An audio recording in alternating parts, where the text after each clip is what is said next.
Good morning, everybody, and welcome to week 9 of the 100-word challenge. We were down a few classes this morning. I think quite a few schools finished last week, but hopefully one or two more will join us as the session goes along. So good morning to Bolton Parish and Carno and one or two others. So the weather here is pretty indifferent, actually, quite wild and showery this morning, but I had a nice weekend. I had a friend of mine who completed his 40th Ironman yesterday at Ironman UK in Bolton. Now, if you don't know what an Ironman is, it's a triathlon where you have to swim 2.5 miles, cycle 112 miles, and then run a marathon. And that was his 40th Ironman. And afterwards, he went to a heavy metal concert. So he's something else. But anyway, how are you? I didn't do anything quite so strenuous as that. How are you this morning, Pie? I certainly didn't. I spent quite a lot of time sitting on the sofa. Good. Pottering around the garden. Yeah, no, I'm good. I'm ready to rock and roll this morning. How about you, David? Yep, all good, ready to go. Yeah, curtains are shut. I've left the weather outside. Ready to go, Pie. Okay, well, we're going to have a return of one of my favorite things today. Dragons. So where we're going with this one today is we're still doing some work around Darkwhispers, and we're going to lead up to writing a log entry about a key incident made in role either as Harriet Culpepper or in role as somebody from your own story. And a log entries, or captains of ships and sky ships, they have to keep a log. So every day, a bit like a diary, every day they write up what's happened during the course of the day. So we're going to build up towards writing about an incident based on something in your story. We're going to start by playing a game we've had before. An interview on Dragon Watch. You know, there's Spring Watch and Summer Watch and Winter Watch. Well, there's also Dragon Watch. So we're going to get an interview with a certain type of dragon, and there's a list of possible sort of questions to ask. So, David, do you want to be the dragon or the interviewer? I'll do the interviewing because I know you make a very good dragon, Pie. Okay, well, the first thing we've got to decide between us, I suppose, is what species of dragon am I? What do you think? Ooh, we're going for the Bolton leatherback. The Bolton leatherback. Yeah. Okay, I'll run with the Bolton leatherback. All right. How's your northern accent, Pie? I know you're very good at West Country accents, but I'm not so sure about this. This is going to be a good test. Oh no, I'm not very good at northern ones. Hey, Sithy, hey up. This should be fun. Right. We do have Bolton Parish here who are experts in the Boltonian linguistic. Absolutely. I wonder, actually, the Bolton Parish kids will possibly, some of them will have seen the Ironman going on yesterday because it is in Bolton. Yeah. Oh, right. Yeah, okay. I may not do a northern accent on this one. I fear I'm going to run the risk of offending somebody if I do. But anyway, okay, off we go with the interview. Right. Hi. Do you think you could tell us a little bit about why you are so popular with youngsters? Well, the thing is that being quite small, about the size of a cat, I'm not particularly frightening. And actually, I like to live amongst people, get on well with people, particularly small children. But of course, primary age, really. But of course, adults, they try and scoop me out of their gardens. They shout at me if I land on their houses. They're a bit of a nuisance. But children, yeah, no, I get on pretty well with them. So where mainly, you said you're about the size of a cat. Yes. Where mainly do you live? Where do you choose to live if you can have a choice? Well, sometimes I live in trees and make a nest high up in trees. But in the area of Bolton, of course, and going. Are you near Manchester? Where's Bolton? Yeah, near Manchester. Yeah.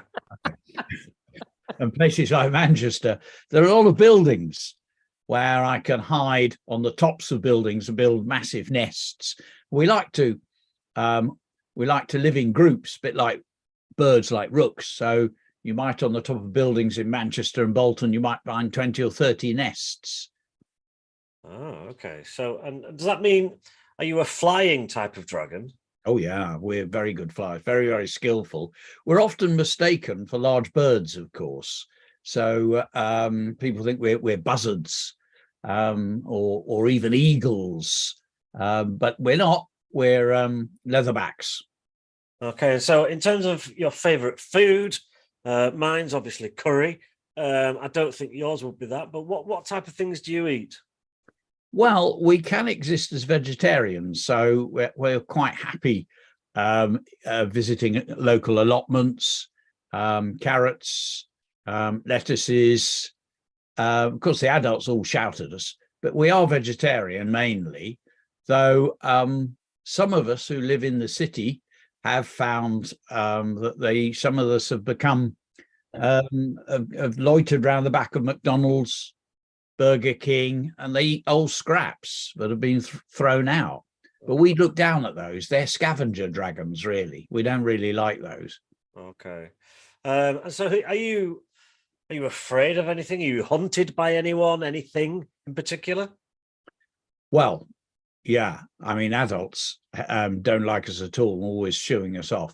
But the thing that we fear most of all, and this may sound odd, we don't like mice and rats. So because in the middle of the night they sneak along and try and get into our nests, and they attack our babies, and they try to eat the dragon eggs that we lay. So mice and rats, we hate them. Oh, okay. Well, yeah. Well, thanks very much for the interview, and stay safe, and maybe see you soon. Thank you. So after 2 minutes, swap over. There's a long list in the notes of various questions you might be asked. First thing to decide, John, I think, is what type of dragon you're going to be. Yes, indeed. So I'll get the questions up so that you can put them on screen, so that people have got some ideas, so they can. There we go. Right, let's do a screen share. So lots of questions there, from the obvious ones. Where do you live? What do you like to eat? But there's loads of there. What are you afraid of? So we could have asked the leatherback what he was afraid of. Have you ever been captured? Does your internal combustion engine that produces fire? We didn't talk about fire at all there, but so there's lots and lots of questions that you can ask, and I'm going to get the countdown timer up. Here it is. So in pairs, after 2 minutes, I'll stop you and you can swap over, but you do need to decide what sort of dragon you are. So it could be any kind of dragon, a tree dragon, forest dragon, stone dragon, mountain dragon, storm dragon, ice dragon, snow dragon, any other sorts of dragon that you can think of, Pie? Oh, well, you could have a hedge dragon, a forest dragon, a school dragon, of course. They often loiter around schools, very well known. The school dragon, and there are various species of school dragon. You've got the greater spotted and the lesser spotted and the polka dot. Right. So first of all, come up with your dragon, and you've got 2 minutes of being interviewed by your partner, and then at 2 minutes, swap over. So I'm going to start the timer, and then I'll put the questions up so you've got lots of so you can get lots of ideas. So 4 minutes on the clock. Dragon interviews starting now.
All right, time to swap roles.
Okay, that sound signifies the end of the game. So if you could bring your attention back to the television screen or the whiteboard or however you're watching us, and we'll go straight to today's session page. So across the top, session. Well, you all know that by now because you've been doing it for a couple of months. So on to Padlet activity number 1. So this morning's Padlet Pie. Yeah, we're going to be, as I say, working towards writing a log entry, like a diary entry about something or other that's either happened in Darkwhispers when you read the novel, or of course your own story. So what we've got listed here is a number of sentence starters that would be sort of fairly typical of being handy when you're writing a diary entry or a log entry. And if I read you the beginning, just so you get a feel for the sort of thing. So I've got Captain Culshaw's diary. This morning, I organised the crew to explore the local area. The evidence suggests that Armitage Wrigglesworth crash landed, but there's no sign of him. So I sent some of the crew to build up provisions and another to search for fresh water. I told Mariana that she and Ty should stay by the Cascan and not to wander off. After that, I led a small group to search for any further clues that might tell us what happened to Armitage, our friend and lost explorer. First, we made our way deeper and deeper into the forest. I made sure to leave markings on various trees so we could easily find our way back. The forest was very dense. Dark shadows seemed to stretch around, enclosing us. One moment there would be total silence, and the next, the trees seemed alive with birds of many colours. After a while, we came to a clearing where there was the mouth of a cave. Outside, there were huge scratch marks and claw marks in the earth. Inside, it was dark except for the odd flicker of what looked like tiny tongues of fire. We stood discussing what to do, and some of the crew felt that perhaps Armitage had met a rather unfortunate end and had been eaten by some sort of monstrous creature. As we stood discussing, there was a sudden rush of wind, the clapping of leathery wings, and with an almighty thud, a dragon landed behind us. And on it goes. So what we're doing is we're experimenting by using these adverbials at the front of sentences in order to set out key events. So you can make things up. I've got a meeting with the dragon.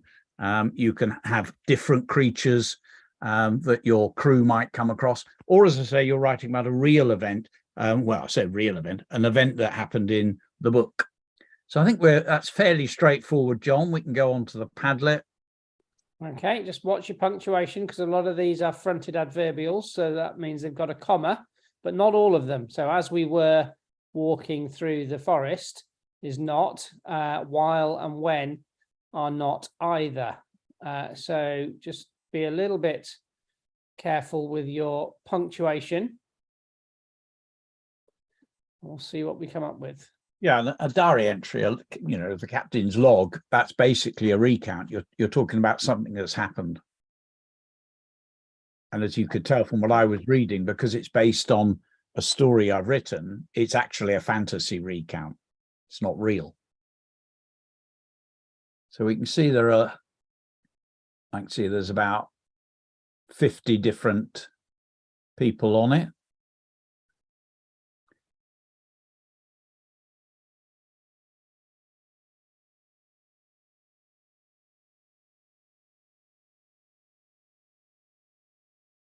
So Ibrahim's first in. This morning I told Tej and Ramsey to stay whilst the crew find Haider Ali. Okay, nice one, perfectly done. You can build it up now, Ibrahim, in terms of what happened next. Hindi, this morning I told my dad to buy some milk before we ran out. So that's a nice little, you're absolutely right, you've got that sorted out.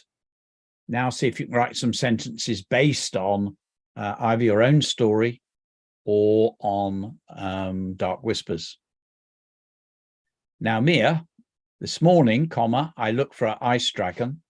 You're spot on with that, but there is a little rule: a ice dragon or an ice dragon. And the rule is if the word following a or an is either it starts with A-E-I-O-U, a vowel, then it's an.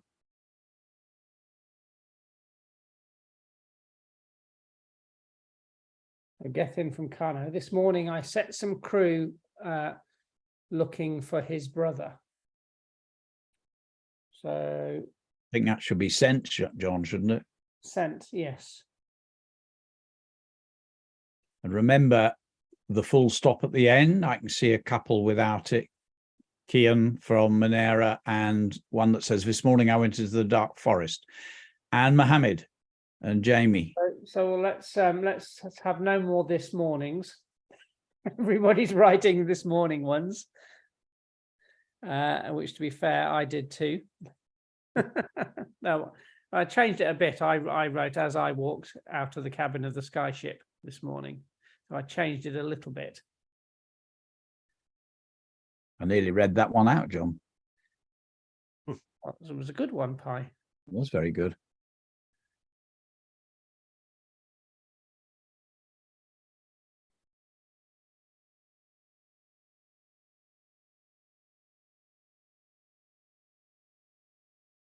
So Bobby from Monera. First, I went to look for a fish for food with my dragon. For food for my dragon. Look for fish for food with. Not quite sure the sense is right there, Bobby. You might have to have a look at that and try and sort of tweak it a little bit. We got Habiba. As we were going to school, I took my mum's money. So you got the punctuation right. Now, you need an apostrophe with mums. It's the money belonging to your mum, the money of your mum. So it's mum apostrophe S. And Ruby, this morning I ate eggs and bacon. Have a look at that one, because you can edit that and get the full stop in. And look at 8. You've written at. So you need what we used to call a magic E on the end, which changes at to 8. Hindi, you need a comma after the first clause, the first thing that happens. While my dad went to get some milk, comma, I started on making the pancakes. So you need a comma between the two things that are going on. Remember, we're writing about an adventure on the sky ship. Yes. So you won't have shops. Well, you're unlikely. You could have, depending on where you landed, your sky ship, of course. But you're not likely to have shops. Now, Kian, I like your idea of this morning the fire phoenix rose up out of his cave, but there are 2 essential bits of punctuation missing. So you could nip back and edit yours. I think you probably know where those go.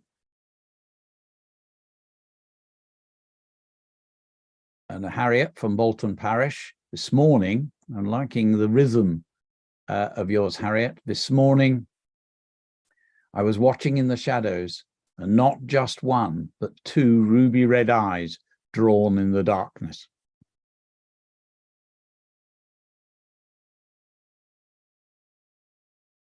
And Mukti, this morning, I landed nearby the spider's leg and told Mukti and Ayush to stay close as we didn't know what lay before us. Dang, dang, dang, dang. That sounds good. So when you read it aloud, you can hear whether it works.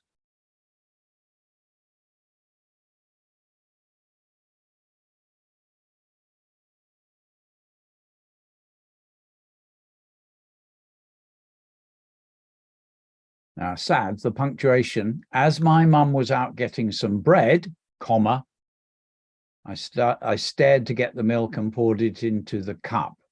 I think you needed, I started to get so the comma comes between the 2 things that are happening, the getting of the bread and then the milk. Right. Okay. We'll come out of the Padlet. And we'll go. So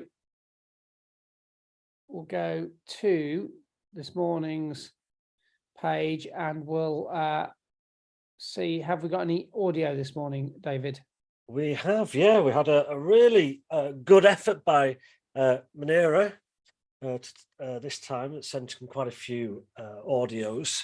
One I've chosen today, John, is Killian at Manera. And it's the green one. I've put it green, so it's easy to see.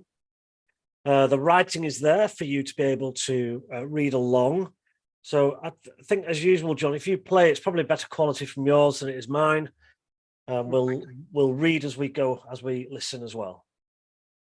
Okay, let's go for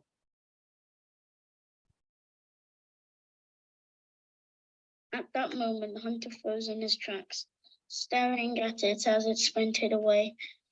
He could see its bumpy green skin, radiating blue eyes, and disturbing misshapen body. He dashed away, screaming in terror. Sprinting away, Hunter got back to the start of the canopy. At that moment, Hunter looked back to see the shapeshifter was chasing him. Filled with fear, Hunter started sprinting back towards the skyship. Swiftly, Hunter got back to the skyship. Hunter, we found Armitage Wigglesworth, Captain Willow shouted. Run, Hunter screamed. Willow was about to ask where he had gone, but in an instant she glanced at the shapeshifter. Fearing for her life, Willow and the rest of the crew dashed into the skyship. As soon as Hunter got on board, they were off. Whilst they were in the air, suddenly the skyship stopped. Suddenly the skyship vigorously shook. Suddenly they saw something hanging off the edge of the skyship. It was the shapeshifter. Without hesitation, Hunter ran over, kicking it into the water below. Sometime later, they had sailed far, far, far away from the boiling island, and they had already searched everywhere on the skyship to see if the shapeshifter somehow got back on board. Standing on the deck, Hunter, Captain Willow, and now Armitage Wigglesworth gazed off at the new islands and new adventures that awaited them. Yeah, so kind of, I like the ending's nice that it kind of paints a picture of them all calm but looking out to see what could be next, Pie. Yeah, absolutely. And I like the way the paragraph before that, whilst they were in the air, and you got this repetition, suddenly the skyship stopped. Suddenly the skyship vigorously shook. Suddenly they saw something hanging off the edge of the skyship. It was the shapeshifter. And it's the way he's gone, it was, full stop, the shapeshifter, exclamation mark. And that sort of breaks some rules, but he did it for effect. So I thought that was a very powerful piece of writing. I love the ending, the way it tails off at the end there, with them looking out to the new islands and adventures that lay ahead. Yeah, lovely piece. A lot of good ones. Yeah, he used quite a lot of the sort of techniques that we've talked about, and I thought that repetition was very effective as well. And I thought that it was a very, very well organized piece of writing. I think he must have planned that. And again, the last paragraph, with the time shift. Sometime later, they sailed far away, far away.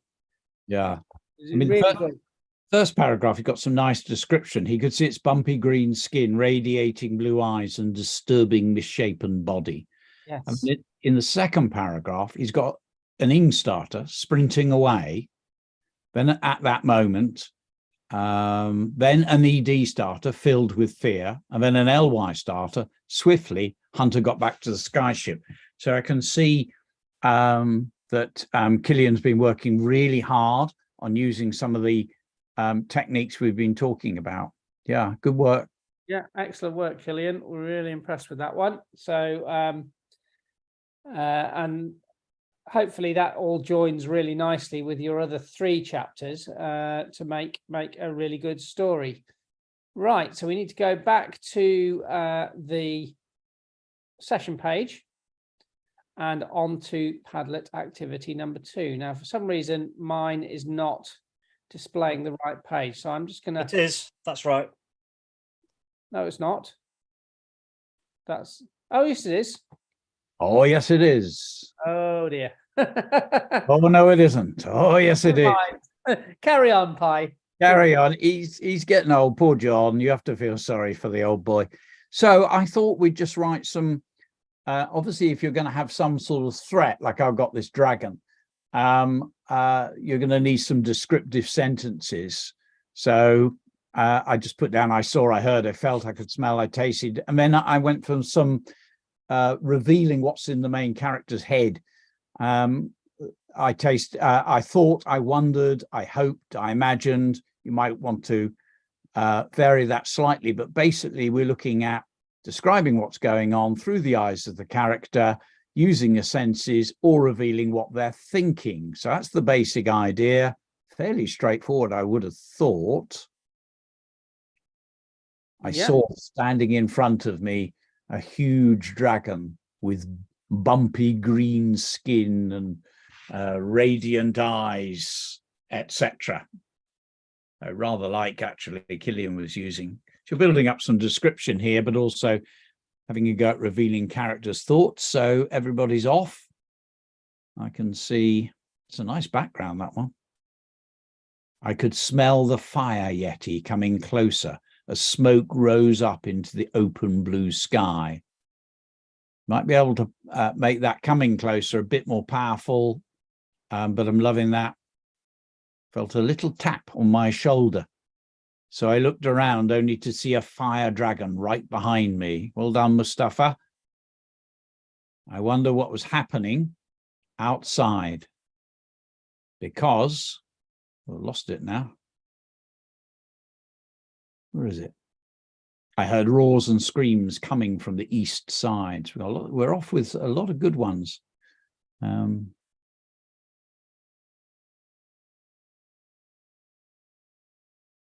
I saw a skyship hovering in the air. Like Zachary's there from Bolton Parish in Year 4. I could smell very good stuff at the cafe. And I could smell some nice biscuits, some very good brownies and chocolate cakes. Hungry already now. Yeah, we got Mara from Bolton Parish. I tasted clouds made of cotton candy floating down from the neon blue sky. Nice idea. Well-controlled sentence. Nana.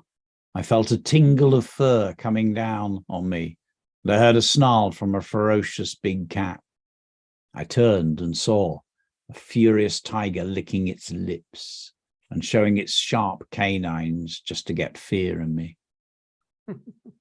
Watch the verbs. You can sometimes strengthen the writing by choosing your verbs carefully. Somebody called John from Lancaster. I thought that if only I could reach the glass bottle, I could cut through my rope bindings. Holly and Catherine from Carno. I heard the terror, Hydra's deep haunting roar, and saw its glowing purple skin. Very nice descriptive sentences here, John. Yes, a definite step up from the last Padlet. I imagined a life without terror, peace at last, but knew deep inside me that it was impossible, just a silly dream. And I love the way you punctuated that, you two, Ollie and Catherine, with your semicolon. Harriet from Bolton Parish, I could smell crushed coconuts, a magnificent mango. Really nice use of alliteration. Then suddenly the happy smell ran away and mouldy bananas and milk scented air crept up my nose. Oh. Mouldy milk. Ugh. Hey, Ab, you might want to look at the punctuation in yours. I heard a scream leading me into a dungeon where animals lurk. A terrifying wolf appeared in the dark, breaching its claws, bearing its claws. You've missed, I think you need a full stop after lurk. Have you got two separate sentences there? A terrifying wolf appeared in the dark is a separate sentence. Habiba, I felt, you don't need that comma, Habiba. I felt the guilt crawling up my mouth, bursting to tell me, my mum, tell me my mum. That sounded a bit odd, didn't it? That I took her money. Oh, my mum. But I love, Habiba, what I love is the guilt crawling. I think that was a very powerful idea. I could smell the fresh air blow my hair away in the wind. I dropped from space, went through clouds, Bilal.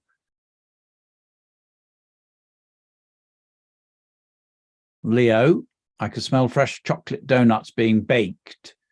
Now, Leo and Bilal, you've both done the same thing. And Mohammed, stroke Jamie. Capital letter, you've got in.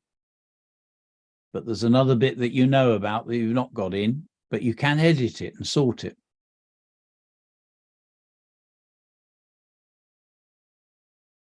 And Isla, you don't need that comma, I saw. It's not I saw, comma. It's just I saw birds singing in the air. Cherry from Carno. I felt the warm breath of the immense dog tearing at my neck as I turned round to face the playful yet sinister eyes that were focused on mine. Right, so you got that's. I really like the idea, Cherry. There's a little bit of punctuation you need to. If you read it out loud to yourself, I think you'll be able to sort that punctuation out, so you get the meaning absolutely clear. But I really like. I felt the warm breath of the immense dog. I'm not. Yes, that's a good one, isn't it? Yes. Turned around to face the playful yet sinister eyes. Yes. It's the use of the word. On mine. Yeah. One eye. Unless it's a one-eyed dog. Yeah. Sinister eye. It's the use of the word yet, playful yet sinister. Yeah. Yes. Eloise from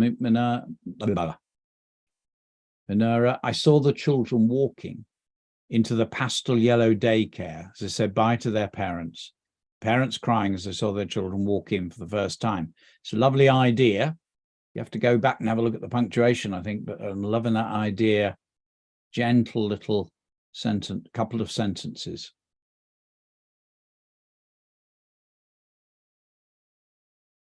Tayab, I heard a scream. Now, you don't need that comma after I heard. A number of you actually are doing that. Yes, it's kind of good. We're so used to doing a fronted adverbial, But when you're just saying I heard, that's just a verb. It's not an adverb at all. Yeah. So so I heard a noise like a helicopter or maybe a skyship. Now I think you do need a comma there. Where was the one I was just looking at? It's just moved. Because it's where you say I heard. I've lost it completely. I heard Ziva, is it? I heard a noise like a helicopter, comma, or maybe, comma, a skyship. I think that was right.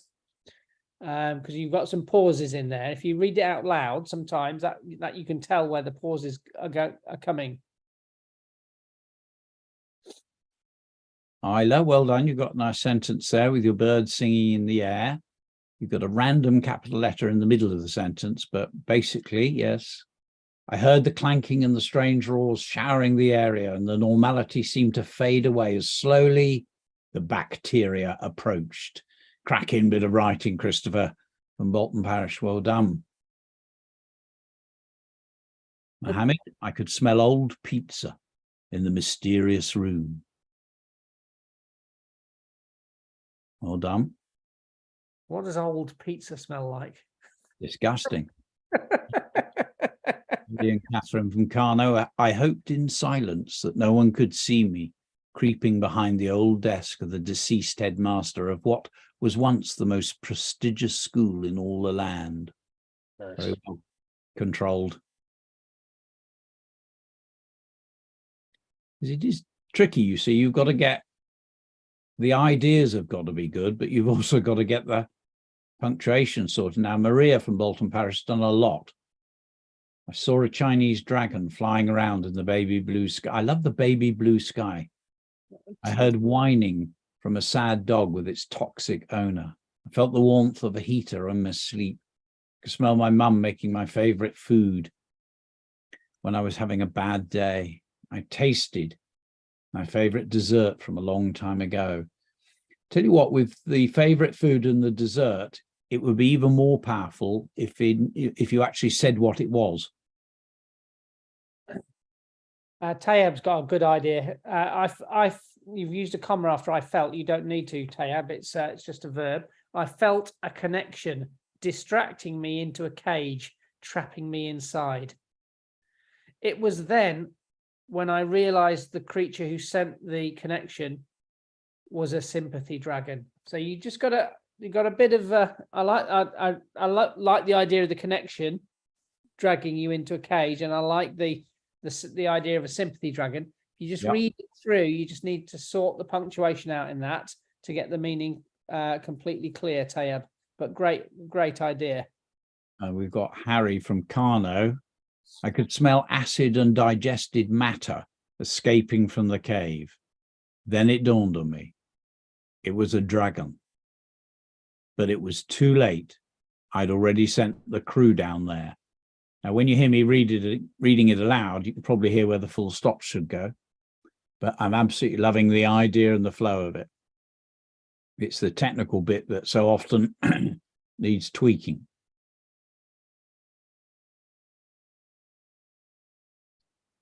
But we're getting better ideas on this one, John. Yes, we are much. Cherry from Carno. I could smell the wretched scent of a fox dung. The wretched scent of fox dung when travelling through the dark, spiky forest. Though exotic birds were still echoing their loud and soft tweets through my ears. Interesting ideas there, Cherry. I like that one. Just looking at the sympathy dragon, it's a nice idea. Yes, it is a good idea, that one that Tayeb had. I like that idea. And the fact that it was its mind that was sort of dragging him in. Bailey for Monera spent a long time on his with the sky goblins, screeching dragons. And some of these, of course, you'll be able to use when you come to write your piece of writing, your full blog. Have a look back and Alfie from Bolton Parish, I saw a mysterious looking dragon guarding coins, crystals, rubies and emeralds.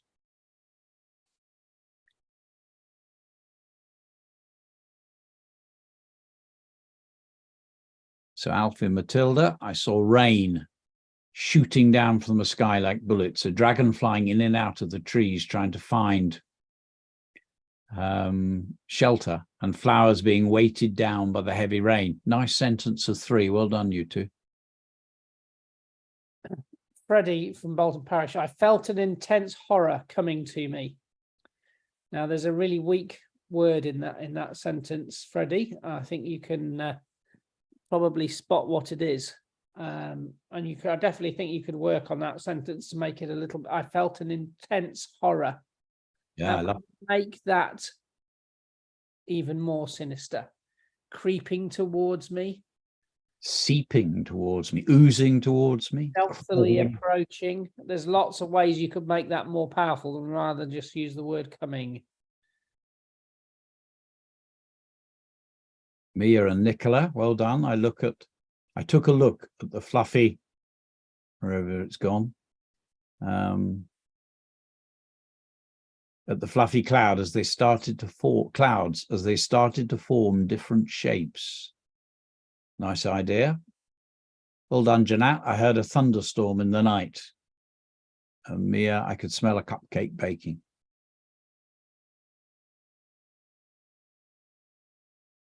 Right, we'll come out of the Padlet and we will go to, now I don't think there was anything posted in the gallery this week, but we'll have a look at the teacher notes. I don't think there was. We'll have a quick look.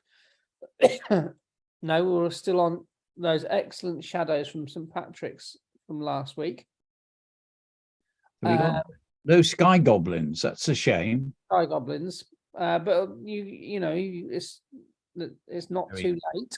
You can post sky goblins for next week if you wish. So, well, because mine was about a dragon, so I sent my captain off, and she finds a dragon.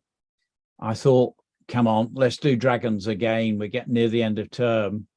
So that top one, John, has been nicely illustrated, but also labelled with ideas. Yes, I like that. It's a very good picture. Really well coloured as well. Yes, it is. And then that was from the Emporium at Belmont. The year 6 class they call the Emporium. I think it's year 5 actually.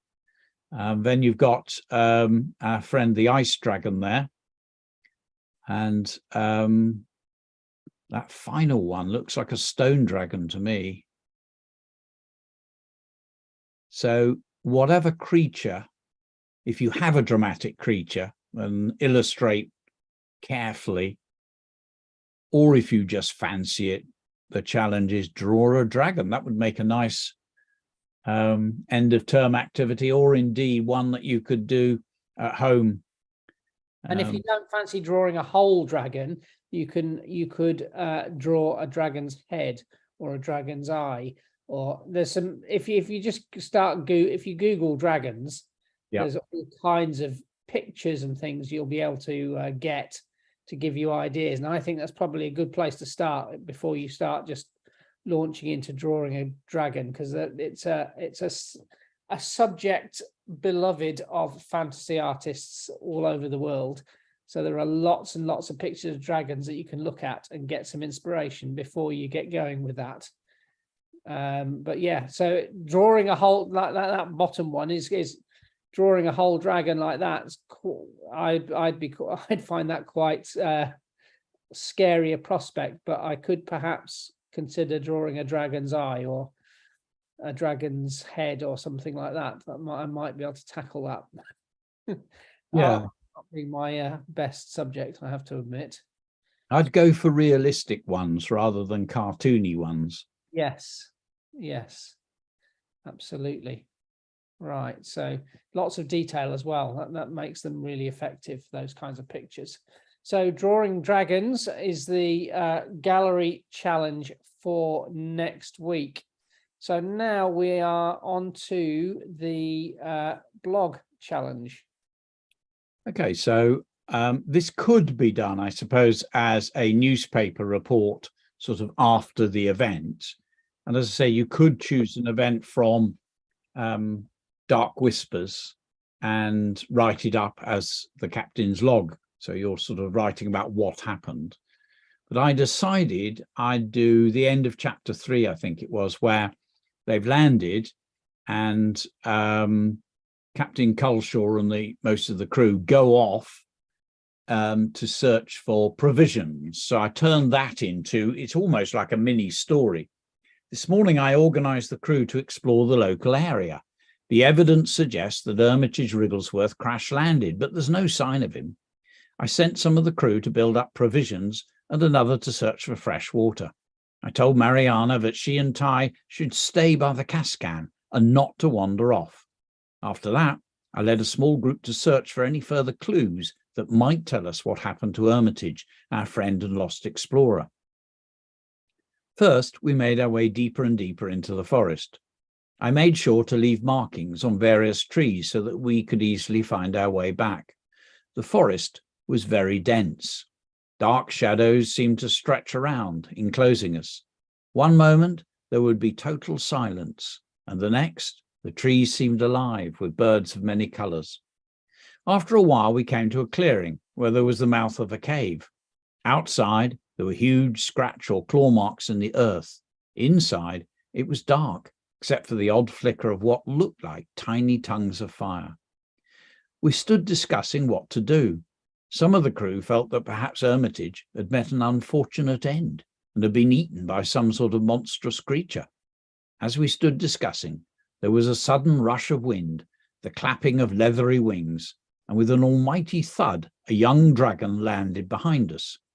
It tilted its head to one side and looked at us with curiosity. Luckily, it was a baby star dragon. These wonderful creatures have scales that glitter at night like moving stars. It breathed gently in and in a low, rasping voice, asked us whether it might be of assistance. I explained our predicament, that means our problem, and it told us that it had seen the skyship land, but there'd be no sightings of Armitage. The star dragon blinked its sparkling eyes and warned us that it had seen a swarm of sky goblins approaching and suggested that we head back to our skyship. So it's almost like I didn't have that in the main story. It's like another story, isn't it, John, of a little event that happened elsewhere. Yes, so you could actually almost, excuse me, you could almost even weave it into your story if you wanted to. But if you find a starting point in your story, and imagine what the captain might have written in their captain's log to explain what happened, and you can see that Pie's used this morning. After that, first, after a while, and so on, to make sure that the piece is organized. So it's I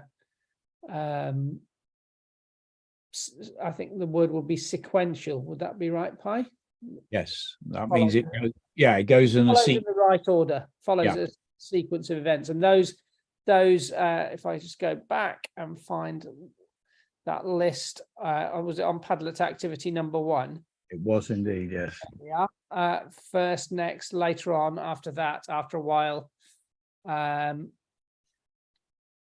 if you use those as sentence starters, you'll keep your the idea of passing time going quite well throughout the piece. So if I go back to the blog challenge, there we go. So it's actually keeping it organized.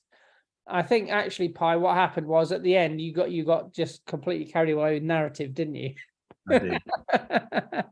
But yes, that's the idea, that you produce a sort of a captain's a captain's log of an event that happens in your story. So it could be just go back, reread your story, find an event that you think, oh yeah, we could find out a bit more about that, and then write the diary entry that the captain would have written about that. So that's it for us. We're actually ahead of time this week. I think perhaps because we didn't have any entries in the gallery. So we'll just mention that I'll tell you what, we would love to. Next week is the last week. If anybody could post either on Twitter or somehow send us examples of all 4 of your chapters where you've combined them together into a book. We'd love to see some pictures of that, where you've put all 4 chapters together, made a book. Perhaps you've just done it on a word processor. Maybe you've actually made a physical book, but if you've done a display or anything like that of your writing, we'd really like to see those so that we can share them with people. And if you post them all together as a story, you could, if you wanted to, post them into TeachingLive as an extra story that you've written. Just copy and paste your 4 chapters into one piece, reread it all, make sure it all flows properly and goes from one chapter to the other in the right way, and perhaps do a bit of editing. And if you wanted to post that as well, that would be great. We could we'll sort of see if we can pick out 1 or 2 of those next week at the end of the season. So next week will be our last TeachingLive of the summer term. What are we doing, Pie? I can't remember. Can you remember? Can remember. And we are, well, the Geographical Society that launched the whole thing we're going to write a report to be published in the Natural Fauna of the Great Wide. So wow. Flora, remember, that's plants, trees and bushes and things. Fauna, F-A-U-N-A, that's animals, creatures. So a report on the expedition. Basically, yes, about a creature that has been found. So we're going to. Right, okay. So something that you've discovered on the expedition. Yes, we're going to invent new creatures and write about them. Right. That should be fun. So that's next time. So that's it from us today. We will see you next week for the last TeachingLive of the season. And hopefully, if you can get your dragons into the gallery, that would be great. We'd love to have a few of those. And we'd also like to see your stories stitched together as one book as well. If you can manage to do that, that would be terrific. So we'll see you next time for the last session of TeachingLive. Bye from me. Bye, everybody. Bye, everyone.